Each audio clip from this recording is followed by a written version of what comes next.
2008 সালের ফেব্রুয়ারি English premier লিগের একটি ম্যাচ। আর্সেনাল এফসির হয়ে খেলছিলেন ক্রোয়েশিয়ান স্ট্রাইকার এডুয়ার্ডো ডা সিলভা। ম্যাচের মাত্র 3 মিনিট হয়েছে, একটা সাধারণ পাস পেলেন তিনি, সামনে এগোতে যাবেন, ঠিক তখনই defender Martin Taylor sliding tackle করলেন আর পরের মুহূর্তে এডুয়ার্ডো মাটিতে লুটিয়ে পড়লেন। খেলোয়াড়রা সঙ্গে সঙ্গে মেডিকেল টিমকে ডাকতে শুরু করলো। টিভি ক্যামেরা দ্রুত অন্যদিকে ঘুরে গেল, কারণ ইনজুরিটা ছিল ভয়ঙ্কর। Welcome to day 4 of interesting sports injuries every athlete should know. এডুয়ার্ডোর হয়েছিল open fracture dislocation of ankle. Medical ভাষায় এটা হয় যখন পা মাটিতে ফিক্সড থাকে আর প্রচন্ড রোটেশনাল ফোর্স প্রয়োগ হয়, তখন অ্যাঙ্কেলের যে হাড় সেগুলো ঘুরে ভেঙে যায় এবং চামড়া ভেদ করে বেরিয়েও আসতে পারে। এটা শুধু হাড় ভাঙা নয়, এটা একটা অর্থোপেডিক ইমার্জেন্সি। এই ক্ষেত্রে বিপদ তিনটে। প্রথম হচ্ছে আশেপাশের মাংস, চামড়া এগুলো ভেদ করে বেরিয়ে এসেছে, ফলে হিলিং দেরি হয়, ইনফেকশনের চান্স থাকে এবং আশেপাশের শিরা উপশিরা ব্লক করে দিতে পারে। প্রয়োজন ইমিডিয়েট রিডাকশন অ্যান্ড স্টেবিলাইজেশন।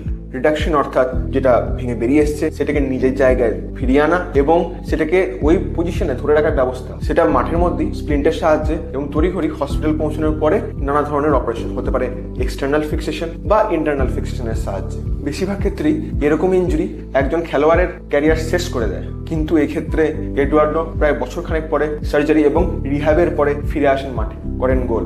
একটা মুহূর্ত, একটা ট্যাকেল, আর সেই মুহূর্তটাই ফুটবল ইতিহাসের সব থেকে ভয়ঙ্কর মুহূর্তগুলির মধ্যে একটি।